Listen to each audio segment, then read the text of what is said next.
Hi, Josh Pigford. Welcome to the Tuple Podcast. Thanks for having me, Ben. Yeah, man. I'm stoked you're here. I want to talk to you about rewrites mostly today. Cool. And JavaScript and Rails trade-offs. Mm-hmm. There's like a lot of interesting business things, and I'm kind of a business guy, so maybe we'll touch on some of that, but I think we're going to stay a little bit more tech-focused for the most part. That sounds good. So maybe talk about why you are going to do a rewrite. And yeah. And where.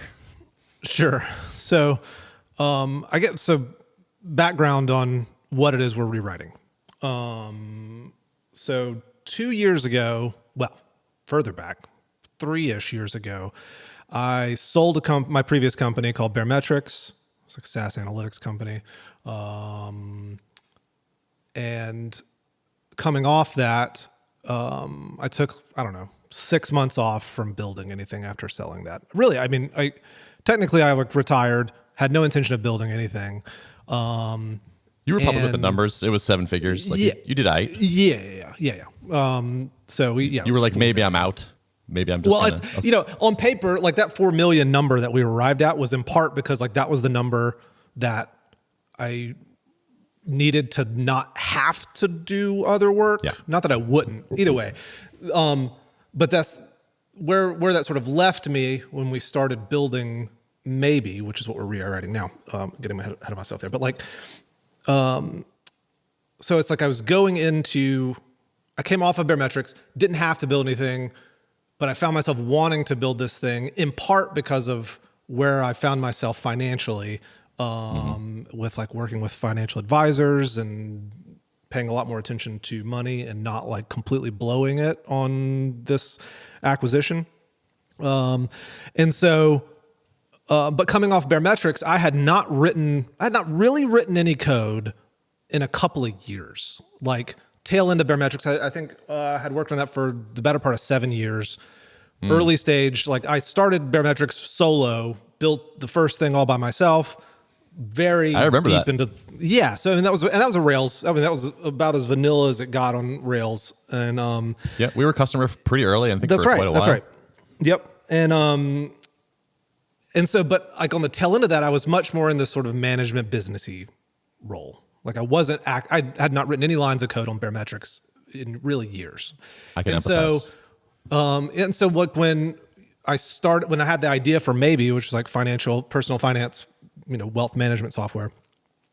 Going into that, it was like, man, I am rusty as all get out. I have not paid any attention to like what anybody's using to build stuff, like what sort of new cool stuff had cropped up.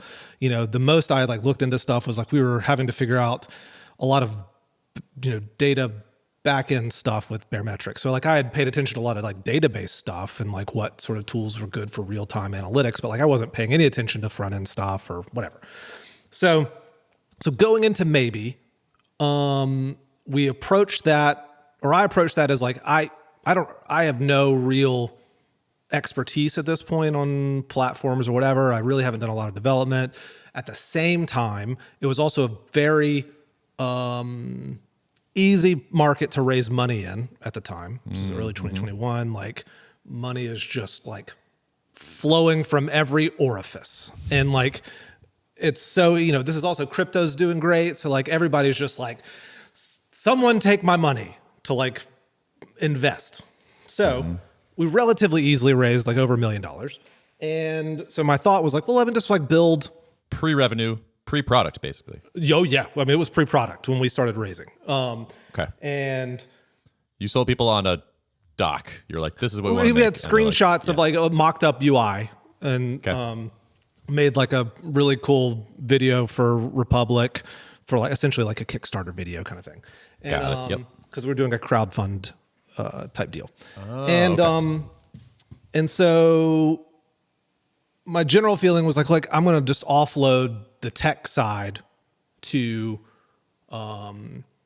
people who have spent more time, certainly recently, in those like what platform to choose. And at the beginning, we were experimenting with fractional employment. So Gumroad's sort of the de facto like example of this, where no one's full time. You work as much or as little as you please. You've just sort of passed this little sort of entry to be able to work on it, but like anybody can work on it. And we'll pay you hourly we'll pay you well hourly. And so the tech stack that we chose at the time was based on what gives us the sort of widest array of people to choose from as far as developers go. That was the general idea. Yeah. So that's how we initially land on React and Next.js. And this is Next.js as of 2021. Very different than Next.js as of today. Say more about what was it back then? So then it's like the back end stuff wasn't really a part of the equation when it came to the React Next.js stuff. We're using just the front end of that, and we're using Express and Prisma to like manage the back end side of things. Oh, interesting. Okay, so your back end is JavaScript too, no Rails. Yeah, it's just a different set of tools, but it's still ultimately JavaScript, and Okay. and so. But it's pieced together from lots of different things ultimately. But it was still like, let's stay in the JavaScript world. Got it. And I had no strong opinions at the time because, again, I haven't touched much code in years. Mm-hmm. And so that was sort of the impetus for like how we ended up. Did you have a CTO pretty early on? No. Like it was me. Correct. My co-founder was the financial advisor. Like he had the financial advisory component.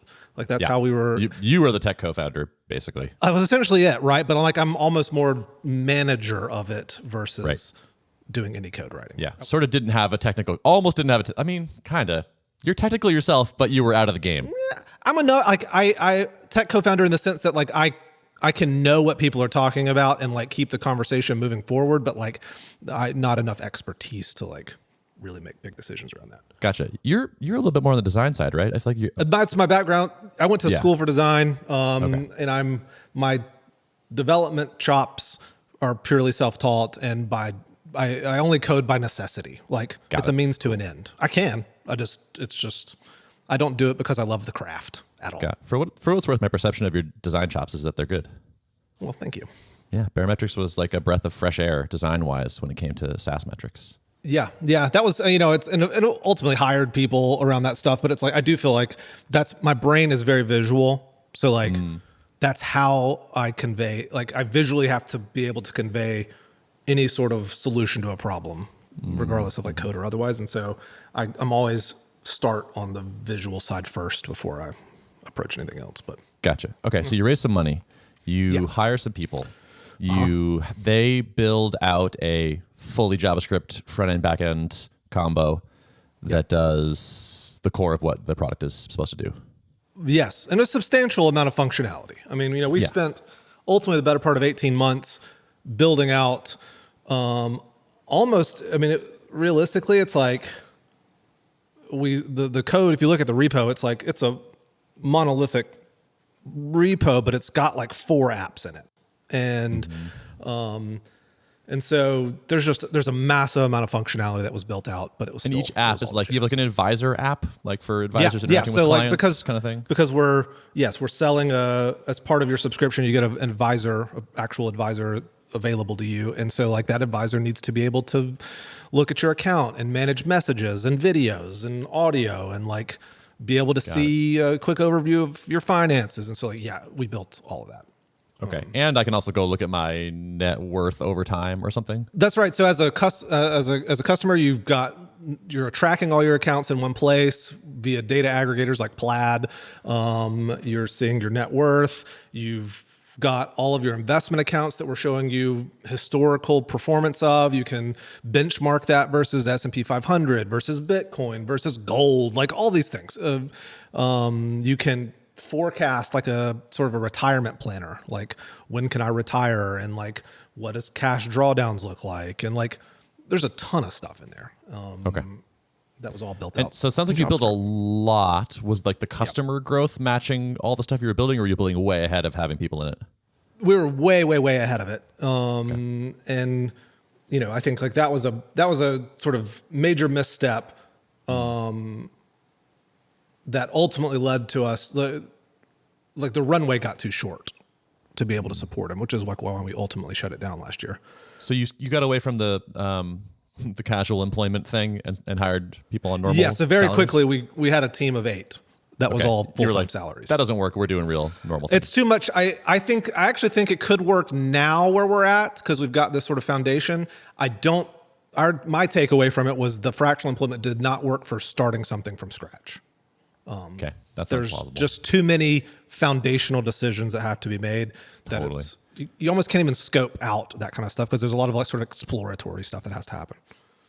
So you got up to 8, and then you were like, wait a minute, we don't have enough runway, and we don't have enough customers. We're running out of space here.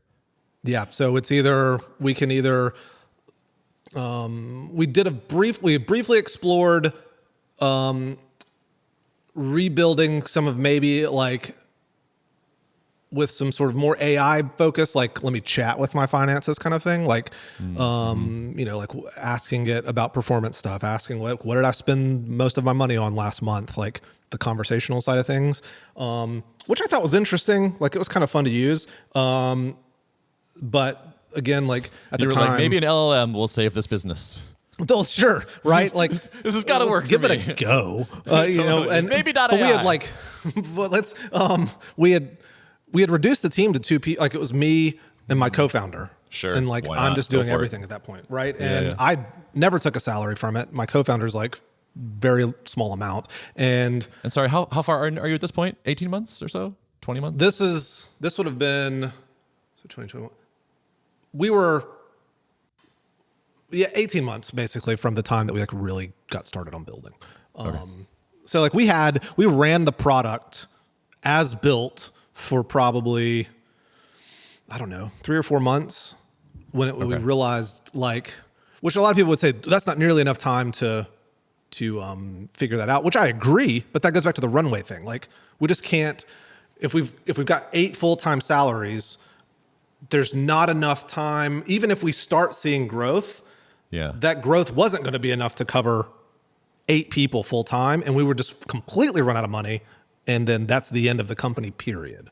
And at that time also, like we explored, okay, let's, even if like for worse terms, we raise some additional money, well, nobody's like middle of last year was a dumpster fire for raising money. So like all those things just sort of ended up with us saying like, okay, we've got to just shut it down and like, let's pivot. So we ended up doing this thing, detangle, which is like law, like legal summarization stuff, which works and makes money. But like, that was sort of our last a ditch to like not run the company into the ground.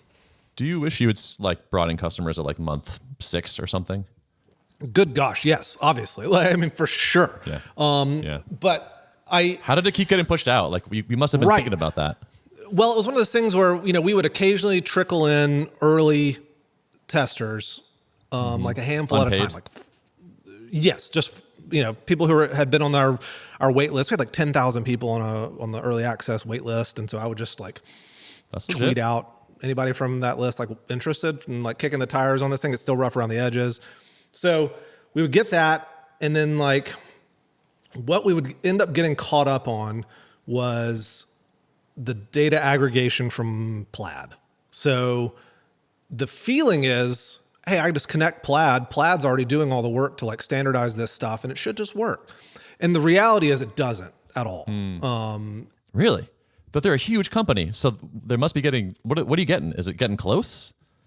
It gets, well, okay, so it depends on which sort of Plaid product you're using. It is rough, real rough going to use them for any sort of transactional, like let me keep all the transactional data up to date.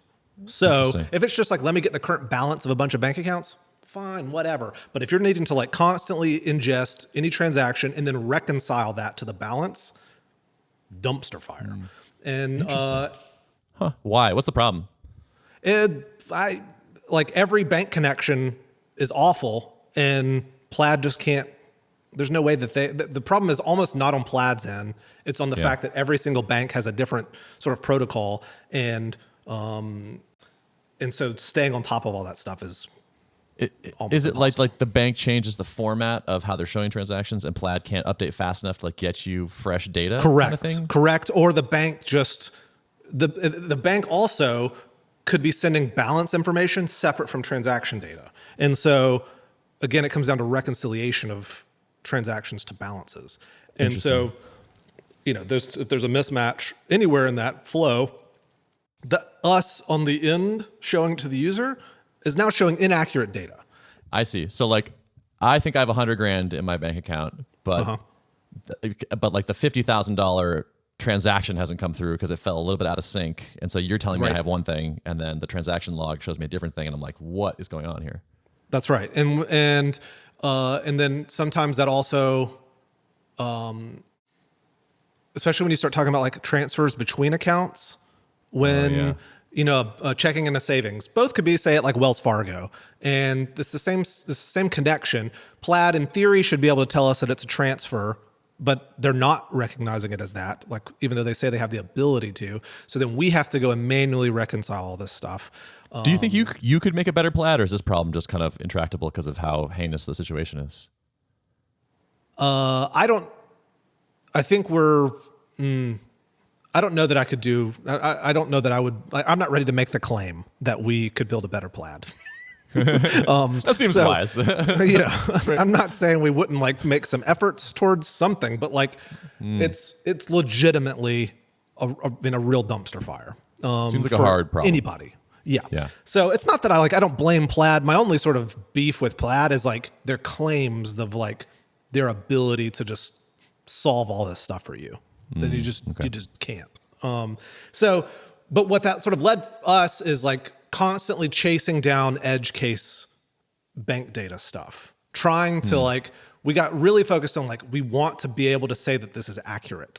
And the reality was we were sort of at the mercy of the data itself that we had no control over, nor did the customer. And so we ended up spending a lot of time chasing these like uncatchable rabbits, essentially. And either way, those kind of things just piled up. And because then it's like, well, what do we do on something like a forecasting feature where we're saying, okay, based on the percentage of investments in, a Vanguard ETF, this is what we're projecting you to have. Well, what if that number is wrong? Like, what if what we're getting from Plaid is wrong? Now we're forecasting the wrong thing in 50 years. And so there's just a million of these little things. So when you have testers come in, they're complaining about inaccuracies and problems that they're seeing. Okay. Yeah. So quickly we ended up just burning a ton of time and money trying to like nail down something that in hindsight we probably should have just said like, okay, you've got this weird edge case. Well, we can't have you as a customer for now. I'm sorry. Yeah. So got it. Okay. So let's keep going forward. Okay. So that meant last summer, summer 2023, we pivoted a couple times to this like maybe AI thing, decided to not go for that, detangled, that worked and is still makes money. And then come January, like last month, I was feeling real nostalgic about all the stuff we had built because I knew we had shut it down earlier than we needed to